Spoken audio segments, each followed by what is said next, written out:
That's right.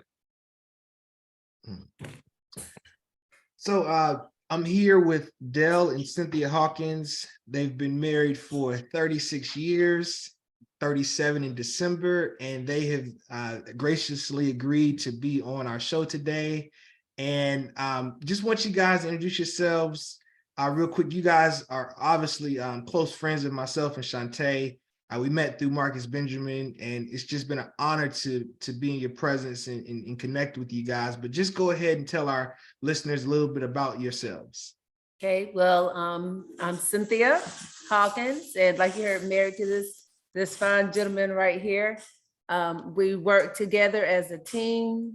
I consider myself the compliance keeper, keeping things in line within the house and the family, as well within our business. So. And I'm Dell Hawkins. I had the opportunity to meet Cynthia when she was 11 years old in the neighborhood when I got back from Germany, and she won the prize.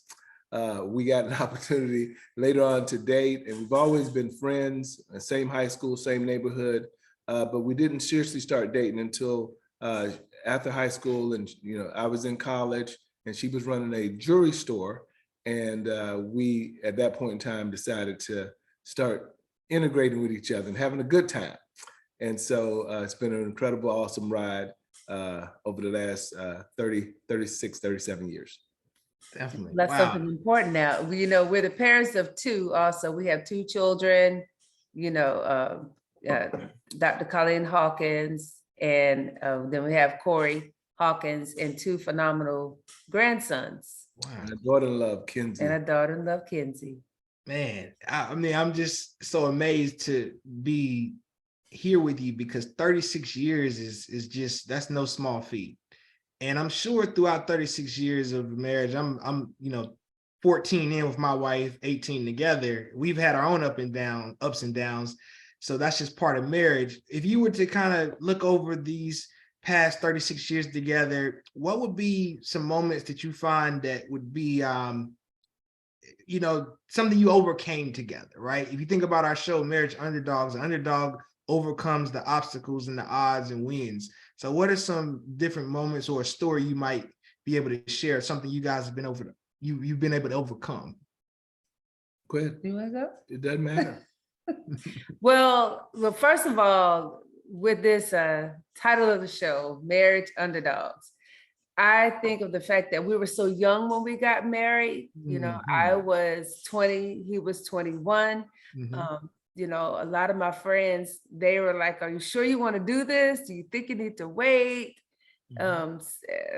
So I was looking at what I had at the time within him, and we were already like making plans and doing things. So being so young can be challenging. And another thing I would say was some things with Dale. Before we even got married, he told me he was in business for himself. I knew this already, of course, since we'd already been friends together, and he always told me everything. And that was also, not really a challenge to those that were looking around, because they didn't understand, the aspect of that. Yeah, because that's a risk when you are that young and you meet someone else that's in business for themselves. We're used to people just having a job, like find someone with a good job. And Dale was taking that risk as an entrepreneur real young. And then you guys actually fall in the underdog category, because getting married under 25 is one of the characteristics of a marriage underdog. So, you guys not only got married young, but Dale being in business for yourself. Tell me about, Dale, some of the stressors or pressures that you might have endured at that age. You're young, you're now requiring a wife, a family. What were you going through in that moment? Chris, thank you. What a great question. And the big thing was time. As you mentioned earlier, most people, they have a traditional job. And so when you are, in business and you're integrating this relationship and you're married, the time schedule is different than the average people. I remember distinctively People, on Saturdays, typically that's a traditional day off, especially 35 years ago, 34 years ago. And then they plan events, and those events were not events that that I could participate in with the family or with Cynthia. And Sunday afternoons, because early in business, you may have to work, 6 and 7 days a week. And so after church, I would, we would come after church and there would be dinner at my mom's or her mom's, or they would go out to eat. And immediately after that, I'm dissipating to go and work with clients to do business. And so the stress is there. And, you heard the comments from different individuals. Does Dale work all the time? You're going to be there with the kids by yourself all the time. And so she was able to not listen to all that rhetoric and just do what she needed to do while I was out working those additional hours in order to bring build things the empire. together.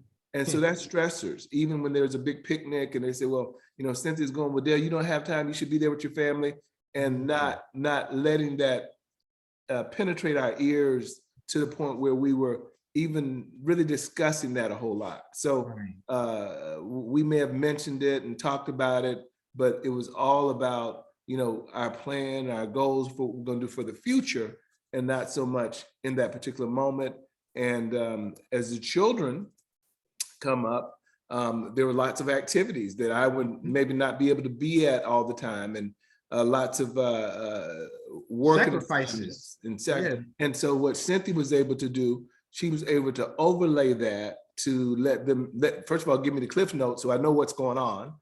So I could come in and talk very proficiently about like I was there. And then secondly, to give the kids all the support and love, the family members, the support and love, so they'll know that, we're doing this for a reason, we're doing this for a cause, and it's not just gonna be this way all the time.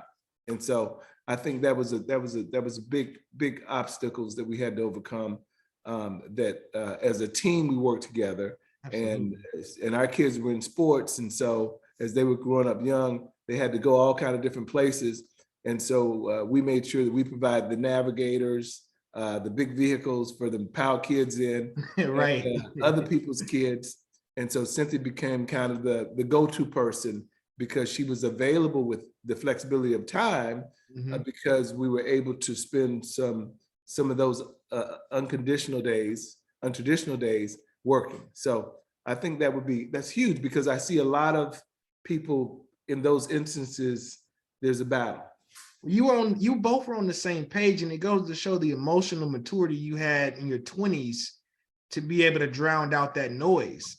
And I heard you say, Dale, that there may have been comments from people that may just not have understood what it takes to get a business off the ground. And Cynthia, you were able to drown out that noise. Can you give our listeners some viewpoints, or excuse me, some points on how to drown out that noise? Because I'm sure people listening are in that position too, where they might have friends or relatives making comments about their marriage. And it sounds like, Cynthia, you were able to confide in Dale. You guys turned to each other and communicated and didn't allow outside sources to take you off of your plan or your path.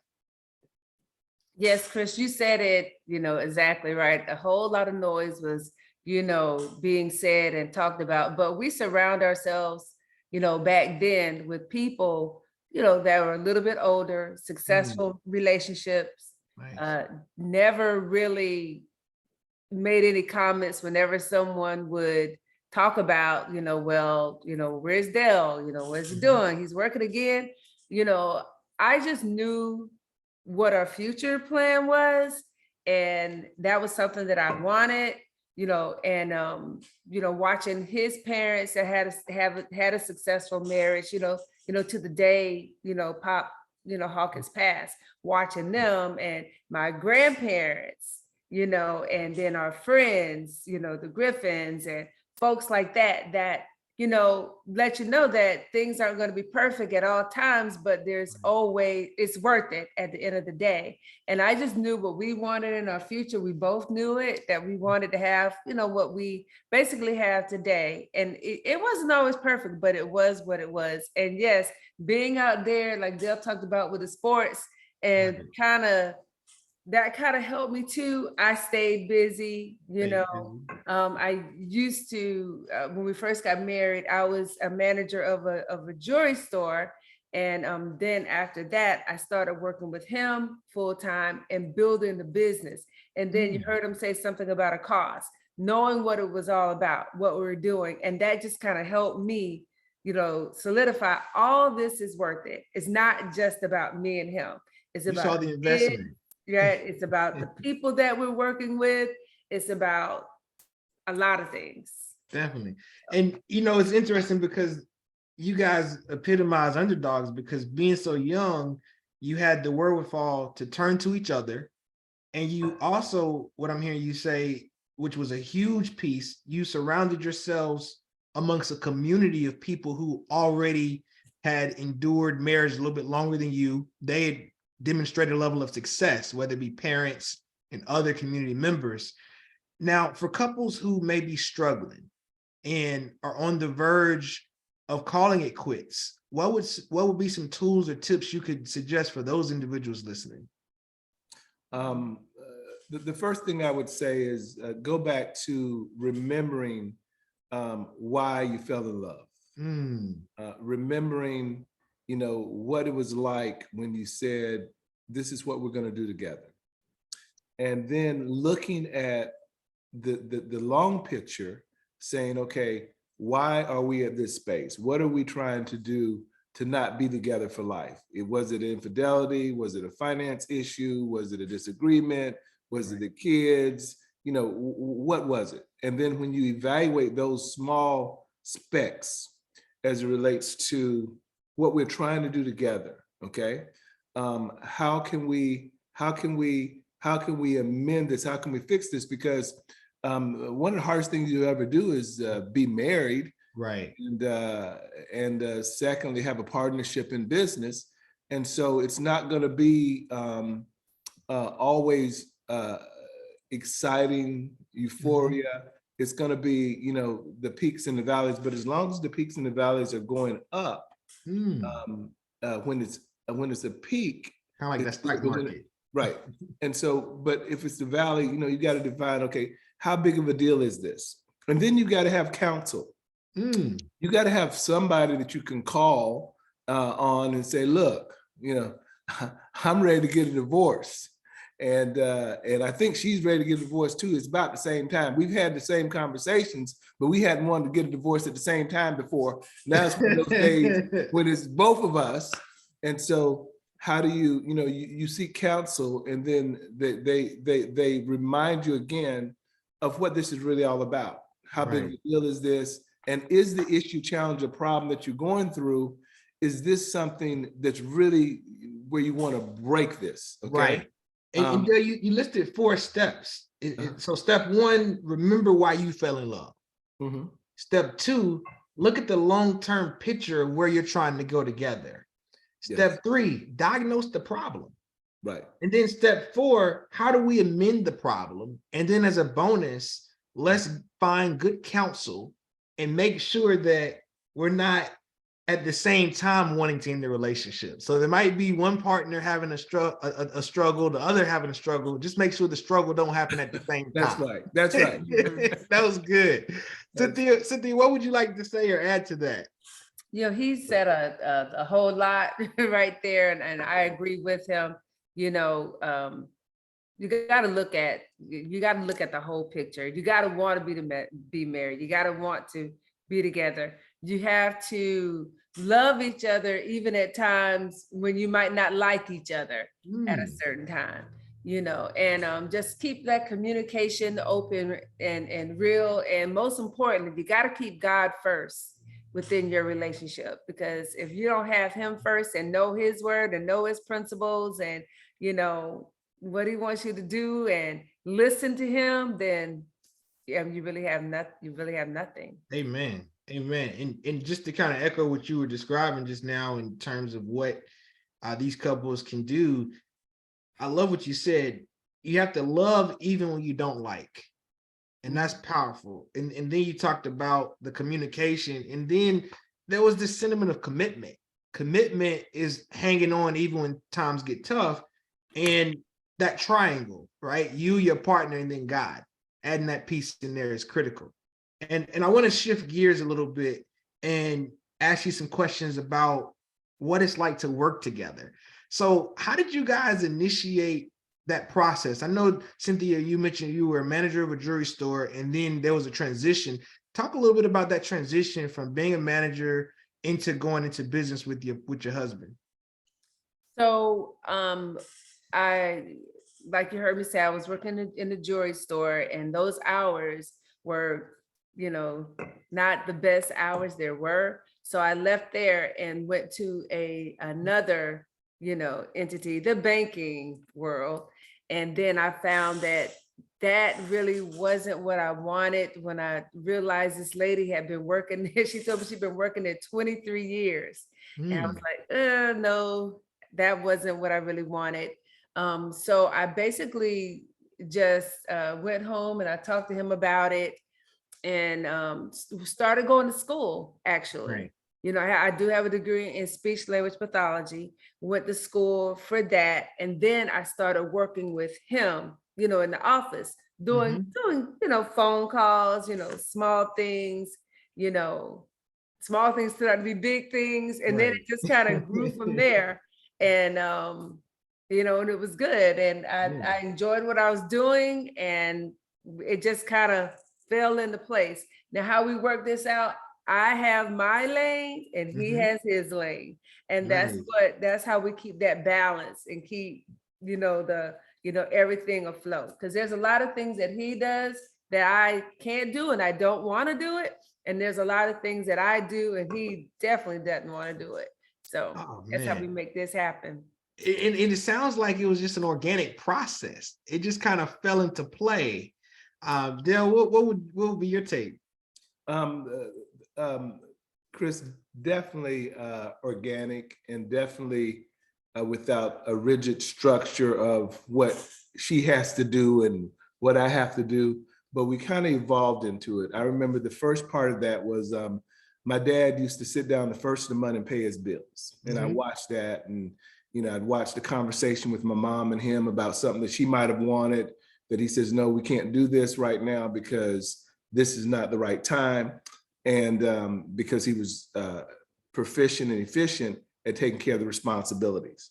Right. And so I was writing the bills, and I'm not that organized, and I was messing that up sometimes and not having the account straight and having some checks was bouncing and, just don't know what's going on. I'm just moving 100 miles an hour. And so she said, I want to take over that. I said, well, you can take it over. I said, you can be in charge of it. I said, but now when you get this and you start taking over the monthly bills and the expenses, I said, when I give it to you, you can't ever give it back. This is yours for life, okay? Right. And she was excited, and she took it. And a big part of that is that we never, Chris, we never talked about her money and my money, okay? It was always about, okay, we have money, we have income, and then we have expenses. And after the expenses are paid, then we'll decide whether you have any and I have any extra money, okay? And so that relationship there never made her feel insecure, never made me feel insecure, because we were on the same sheet of music. So when there was not money to be paid, to be made, or not enough money, excuse me, let me turn this phone off. Yeah, you guys trusted each other. So when there was not enough money to pay the expenses or bills, we would collectively together decide, we're not paying these monies because we're going to have us a dinner this weekend. We're going to go out to the movies. So it was never me against her. It was always us against whoever else, okay, as it relates to money. The next part of that was really critical, and today she runs that with the accounting firm and with the bookkeepers and with the banks. And man, it's a major list of what she does, and gives me printouts and information. And I think sometimes she says, well, I don't know what I got myself into, because now it's 10. She can't give it back, remember? Oh, no. I don't want nothing. All I want is the results. I don't want nothing to do with it. Right. And today we're in a space where there's way more than enough. And so she has to keep up with the balance, plus and minuses. So that's a big part of it. And the other thing is we decided to grow into the roles as we put together different systems. She would bring on somebody to help, and we give them instructions and bring different people in to assist us. And so that allowed us to grow to a level of competency together. And I didn't put any demands on her outside of the time that she was taking care of the kids or she's traveling, so it was never nothing like, okay, you got to do this because this got to be done, but she has something else that she's doing. I always was able to make sure that she had the freedom to establish how she was going to do it. Now, once she established that, now she tells me how she's doing it. Well, then now I know what to expect. And so that keeps us in the same level keel as far as making sure that we don't cross over in each other's lanes. Right. And we know a little bit of how to find information that each one of us both have. But the trust was that we're mending this and blending this together. And it's not, her against me. It's what we need to do for the business. Yeah. It's so amazing that you share how you allowed your wife to enter into the business. You didn't force her into the business.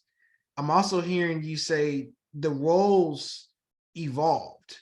Yes. And you got to a point where you had definitive roles and lanes, and you didn't cross over lanes. Right. And there was a level of trust. And then you said it was us versus everybody else.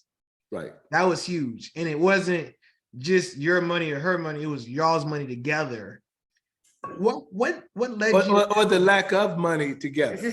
Right, or the lack there's always is more than enough. Right. No. See, that's a good point, because it's easy to say ours when it's a lot, and it's easy to say yours when it's a lot of debt, right? But it's good to have it all together. Would you share? I know you mentioned having the influences of your mother and father, and watching how your father organized the duties of the bills at the beginning of the year or the month, excuse me. Can you share with couples that may not have had good experiences or positive role models, what that might look like, or what they could gain from you guys? Because not everybody had parents to look at that did a good job managing money or business. So what would be some things that they could pick up on? That's a great question. The first thing is the first part about that, Chris, which is so critical, is if you didn't have a good example, then you got to go back to the basics of keeping up with your flock and knowing what comes in and what goes out, and really putting yourself in a position to say, okay, these are my needs, these are my wants, and I've got to separate the needs from the wants to become stable. And the second part of that is, who's better organized? Is the husband better? Is the wife better? Who's better? The accounting, who's better? So it's not a matter of I'm supposed to be in charge. No. If she's better than me at this, then I need to make sure that I give it over to her. Right. And then we work on it together. We go get help. We get counseling. We get someone to talk to us.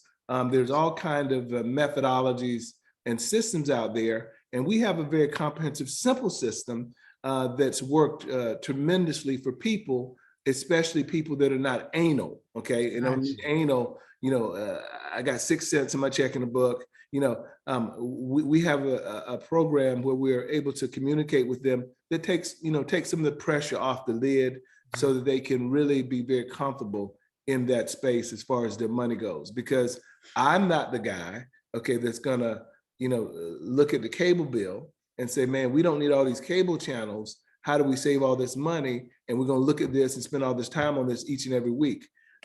I'm the kind of person that says, okay, this is the budget for the cable bill. How do we earn additional income to make sure we're encompassing that? And we ain't gonna fight about that 60 cents or that $3. And so I think that's critically important as it relates to how we do that. And if you don't have a good example, you got to begin to practice. You practice what's coming in. You got to do a little bit more homework. My dad was very adamant that as a man, okay, you should be in position to take care of your expenses. He said, because your wife's income, she may decide to have children with you, which is planned, and might not want to work. You might not want her to work. You might not be able to work. And so let's not try to get this budget totally dependent on both of y'all's incomes forever. Now, Keep she it on may one be able to income. help, but you need to make sure that you're the responsible party, so that if she doesn't work, then you can't say to her, you got to go to work so we can pay these bills. Right. So I think that's a big part of it. Yeah. Now, changing gears, I want to learn more about how you guys are able to cut business off, because working together and then still being able to have fun. Can you share what that looks like, or some strategies that you apply to your marriage to cut business off so you're not just work 24/7? That's a great Good. that's a great question, because to be honest with you, sometimes it does get a little hard with us working together, and we're always talking, okay, so what were the numbers that came in? Right. What is the goal? What is our goal for this week? What is our goal for the month? Where are we? What's going on? And the beauty of it all, at the end of the day, that does open up some communication. So it kind of helps me get into his mind, and for him to get it into mine when it comes to the business. And then as far as, you heard him say earlier, making sure that on Friday, I make sure that, hey, look, we're gonna have this time right here. We're gonna do this, and I let him know way in advance. Don't plan anything during this week, these days, because this is where we're going. And by having a schedule and making sure that, we're both open to that. And if it's something that he can't do, he'll let me know. If it's something he wants to do and I can't do, we just keep that communication open. But we always know we're gonna do something on the weekends or on Friday, if we can. And back in the day when our children were younger, we had 2 athletic kids. Well, they had sports going on, and then a whole lot of stuff. So it sounds like what I'm hearing you say, Cynthia, is you plan times to get away that are part of your routine. Like Correct. On Friday, that's the cutoff. Yes. If I have these dates set up, those dates. And I know in a perfect world, you would always be able to meet those dates and there not be any issues. But with business, things come out of your control. Deals might need to be closed, or certain things at certain times. Can you share about how you mitigate those instances where the schedule gets impeded and you can't keep the schedule the way you want it to? How do you guys manage those emotions? I'm sure there might be moments of letdown or disappointment at times. Oh yeah. You gotta be a big girl. At the end of the day, you always gotta look at the big picture. He has to be a big boy with it all. What do we want out of this? Is it so important until you can't do it? Yes. Have I been disappointed sometimes? Yeah, I'm human. I'm a married woman. Yeah, he's human as well. However, we just reschedule whatever it was we were planning to do. Just reschedule it and just keep it moving. I think, Chris, I'm in agreement with Cynthia, and I think the biggest thing is to pull the calendar out, okay, and plan ahead. And once you've booked your places you're going, once you've committed to that time, once you bought the plane tickets, okay, then backing out of that becomes a little bit more difficult. And if you have something going on in business, you tell those people, so look, well, this is on the plan. I could do it the week before, I could do it the week after. And most of the time it works out because people respect that we planned ahead and that we have things going on, even in our company of companies. If there's something that we've got planned and they come in, they say, well, we're gonna do this on this date. I call them up and say, look, we've got something going on this date. Y'all go ahead and do it, but we won't be able to be there, okay? Right. And a lot of times the company will say, well, no, we'll adjust it to your schedule because we're working, further out. And Cynthia's a travel agent, and so she's able to know how to get the best of deals and put things together for different concerts we go to or different places. And we do that probably about 3 months out the year, that we have things that we're vacationing to or going and see on a constant basis. And we put a budget to it. And then that allows us to be able to know how we're tracking. So if there's something that we have to readjust, yeah, we didn't get to do that. I think the last one we were going to Vegas to see Bruno Mars, and she wanted to go. And we go to Vegas to see Lionel and Usher and John Legend and the different shows, or New York to see plays. And we didn't see Bruno because we had some time constraints. And so that was a little disappointing because she wanted to see Bruno. I'll see Bruno on TV, okay? He canceled my Bruno Mars. But those things come up. But when you realize that we're going with the flow of what we're doing, and there's going to be another vacation, another trip, it's not that big of a deal. It's not a deal breaker. Well, you're committing to each other though, right? Like you commit to each other. Yeah. Yes. And that's the thing too, couples need to hear. When you put that event on the calendar or buy the plane ticket, it's not just committing to the trip, it's committing to your partner and choosing them first, and then communicating to business colleagues and partners, hey, this is my priority. And I'm sure that goes a long way in business because they see your values as a company, your values as a man, as a woman, as spouses as well. And not being afraid to say that, not being afraid to say, hey, I have this already scheduled. I'm going to meet with my wife at this date, at this time. And after or before, we can connect with you, but this is what we got going on. That's right. And we do it in a way where we're not demanding. We just say, please excuse us. And then they can choose whether to accept excusing us, or they can make an adjustment in their schedule. And we're always forward thinking. We're always telling people, let's plan ahead. And we get a lot of that. Our pastors, Bishop Herbert Bailey, they do a yearly calendar. So they do the calendar for 2020. We'll have the calendar for 2025 here shortly. So you can take advantage of that. Let me go shut you off. Yeah, and so with that, that's where it goes with that they're part of our mentors and our leader and part of the groups that we follow, and the way they plan the schedule within the church, we kind of follow that. I don't plan anything without calling or making sure there's nothing on the calendar at church first before we plan anything. Now, sometimes we may have to miss something, but for the most part, I'll say 90% of the time, we're good whenever we schedule things. And that goes back into your commitment. And that's the theme, committing to your values in your faith, your values in your marriage, your values in your family. And then it sounds like from there, the business takes care of itself because it's on the platform of values. It's what you stand for. Right. And people respect that, I'm sure.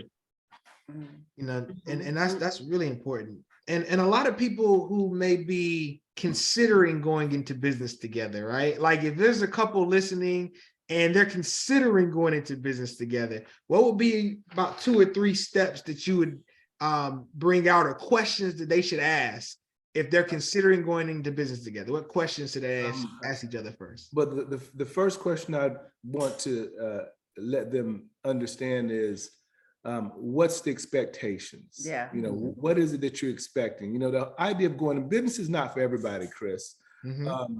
And so if you're going into business and you're getting started and both of y'all are doing it together, you have to look at what the expectations are, because, a lot of people say, I'm going in business so I can have all this money. I'm going to business because I have all this free time. Well, ultimately, if things line up and your business is blessed, then those things will happen over time, not overnight. But initially, you're going to sacrifice a lot of your time because the business needs to be nurtured in growth and development. And there may not be enough resources to do all the things that you were doing before. And so you've got to talk about the sacrifices that we're going to make. Sometimes it may require backing up to go forward. Maybe a smaller house, maybe, a lesser expensive cars, maybe some things that you were doing before that you can't do because you're making this commitment. So once we communicate about it, what are the expectations, and then where we're wanting to go, okay? Where is this business going to lead us? And it's even better if you have an example of somebody, an advisor, a consultant, a mentor that's in a similar business that you can reach out and communicate to, so that they can give you some specifics in that particular business that you may not have looked at. It's always going to cost more than what you think it costs. It's always going to take longer than what you think it's going to take.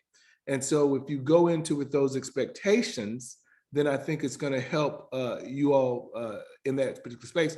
And then don't overlap into some, if she says she's doing something, give her the freedom to do that and come back and bring it to you. If you're saying you're going to do something, excuse me, make sure that you do what you're supposed to do, and then bring it back to her or your partner. And the things that you don't want to do, or that you don't like to do, or that are anal for you, find good people that love those things, and then have those people do those things. Okay. Wow, Dale, you put on a master class just now for us, like, because what you, I mean, you're talking about expectations, making sure that you're willing to do the sacrifice because it's going to cost a little bit more and it's going to probably take a little bit longer. Also, understanding where you want the business to go, and then finding mentors and people that can pour into you. And then also another thing you said is finding good people that like to do roles or tasks that you may not like to do, and that can help grow as well. So as we come to an end, I want to make sure I give you guys time to share with our listeners about your business and how they can get in contact with you and your information, and just share anything that you might find that would be valuable to couples out there that are listening. Awesome. I want to say, first of all, thank you, Chris, for giving us an opportunity to share and talk about something that we have the receipts for. A lot of times people are talking about things and they don't have the receipts. They haven't done the work. They don't have the results. And so I just appreciate you for your intentional focus on getting very people that are successful in the topic that you're talking about. And the way we were communicating, some of the stuff was running pretty quick because it's not something that we have to rehearse. It's inside of us and it's coming out of us. Our business is, we want to help people that, I just finished a book, Chasing Retirement, Finding Freedom, helping individuals that have a business and how they can have a $500,000 plus passive income or reoccurring income that does not include them being there. Okay, so that's kind of the end result. What our business does, we very specifically are in an inflation-proof, recession-proof, depression-proof business where we support seniors that are in need of final expense insurance for purposes of burial and giving them a peace of mind. We have 450 agents that work with our organization from New Jersey to Georgia, and we have exclusive territory. In that instance, our responsibility, Cynthia and I, is to help people learn about this career field, get involved in the business, and teach them how they can, on a twin career basis, transition to make $100,000 a year within their first year. We have agents that work with us make from $100,000 to $1 million in income. And the key here is the income that we're helping to produce is what's called residual income. And so we talk to people about that part of the concept as it relates to their business. And so we're open to invite and share and inform people about that as we go and talk to people. As a certified financial planner, registered financial planner, we want to make sure that every single person, every single couple knows that your most valuable asset is yourself. Yes. And it's your heartbeat. And when that heartbeat stops, what kind of contract do you have in place that's going to give the people you love that amount of money that they need to transition into a settled piece of life, or to make sure that the kids are able to go to college, make sure that the mortgage is paid, make sure that there's enough funds for retirement in place. And we let people know that you're probably going to be sick, hurt, and can't work before you die. Definitely. And so during those instances, let's make sure we have the cash available to have a soft landing as you go through stroke, cancer, heart disease, critical illness, long-term care, car accident, because life happens. And so we want to deal with the whole person. And when we sit with people, we want to talk to them about their family and about their life. And the statistics that you've given as it relates to the marriage, or people that only 30% of African Americans African-American males. Males. Okay, males. We know that the net worth of individuals in different segments of life is different. And so we want to just talk about it, have an open conversation so that the people themselves and their children have a trajectory to know that, hey, look, if there's something that I can do right now to make a difference, let's get to the task of doing it. And the architect doesn't do what we do, the banker.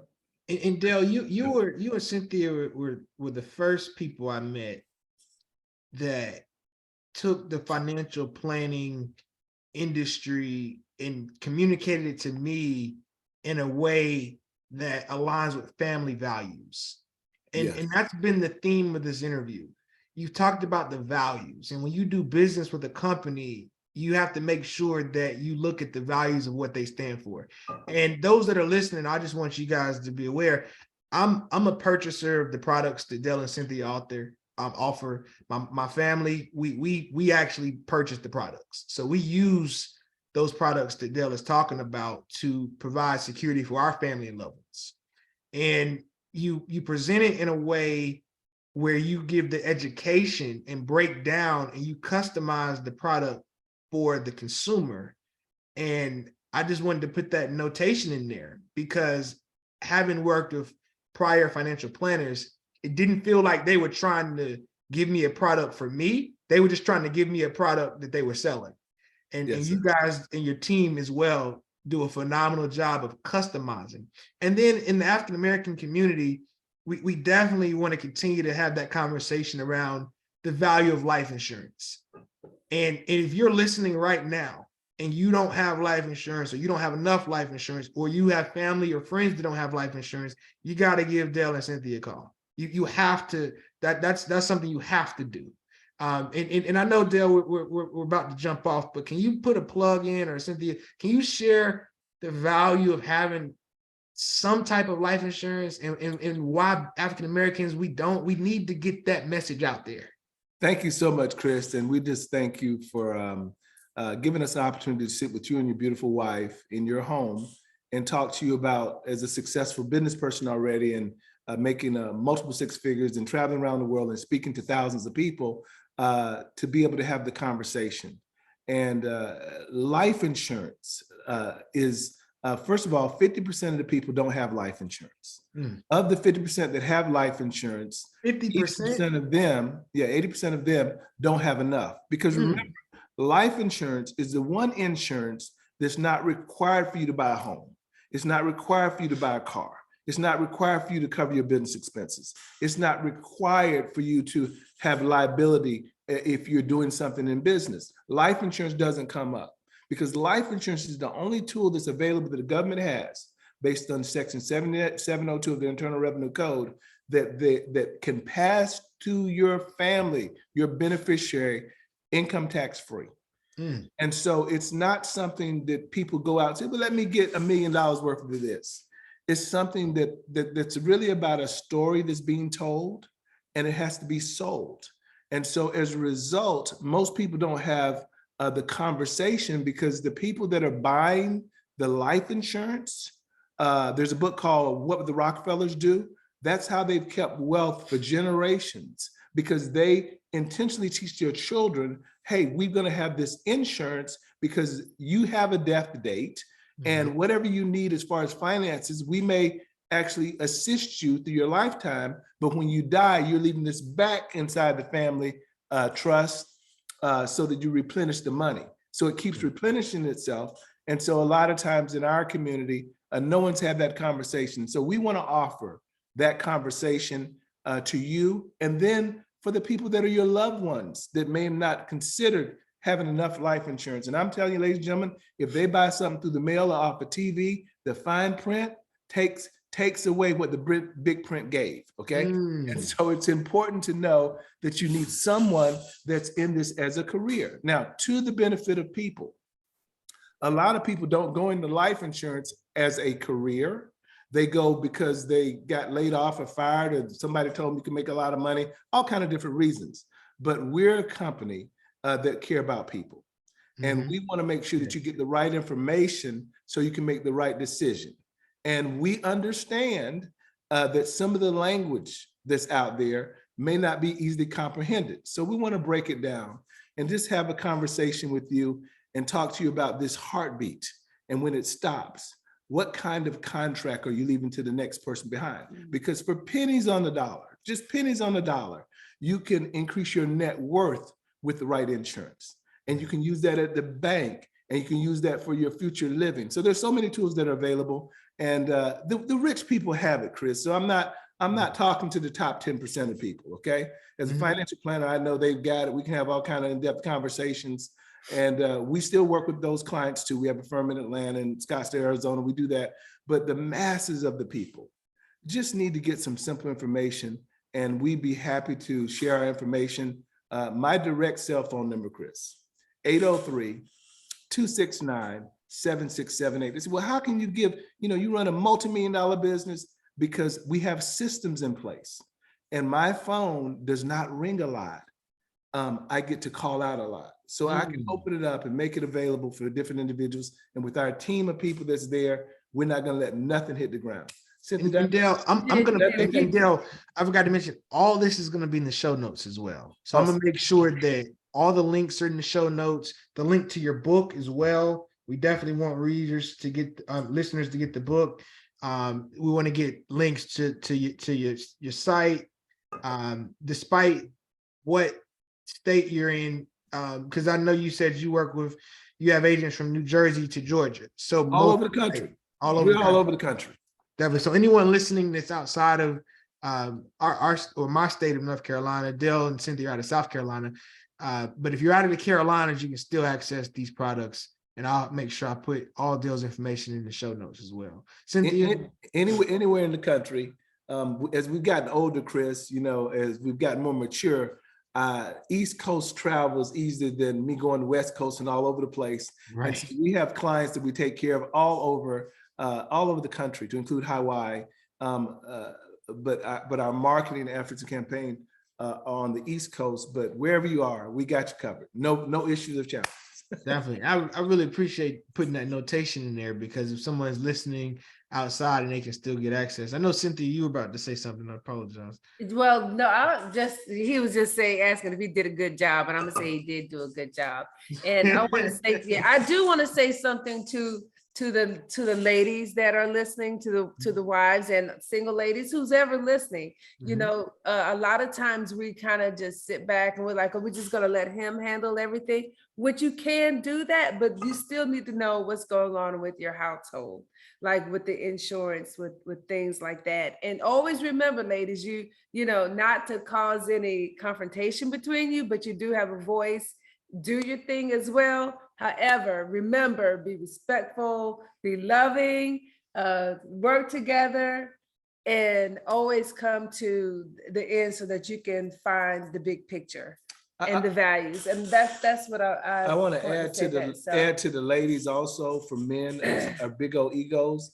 Women live longer than men. Okay. Right. So if you and your partner within 5 to 6 years of each other, and the partner is your age or older, the women are the ones probably going to be dealing with all the financial issues. And so it's critically important that the spouses and prospective spouses and the single females really deal with this issue as it relates to insurance and estate planning, because you're the ones who's going to have to deal with it. Right. Look around and see how many older men are in all these churches. It's mostly older women. And so if you as a male have said, I've got this, I'm going to do all this myself, and you've excluded your wife or your significant other, that's not a smart move, because they're going to have to be dealing with things. And if they don't know, they easily be taken advantage of. I'm so Yeah. glad you had that point in there. And one thing I've noticed that's huge throughout this entire interview, the level of respect that you guys have for each other.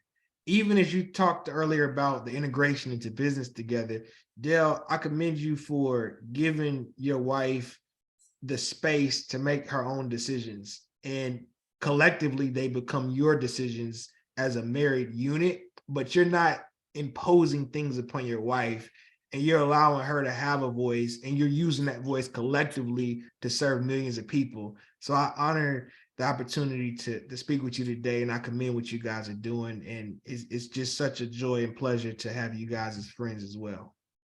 Yes, sir. Yeah. Likewise. And we love you. Yeah. Definitely. Well, I want to make sure that anyone listening out there will be reminded that everything's going to be in the show notes. And you're listening to the Marriage Underdog Radio Show. I'm your host, Chris A. Matthews, marriage counselor and marriage coach. Look forward to you guys tuning in for the next episode. Thank you so much, Chris. Thank Thank you. you.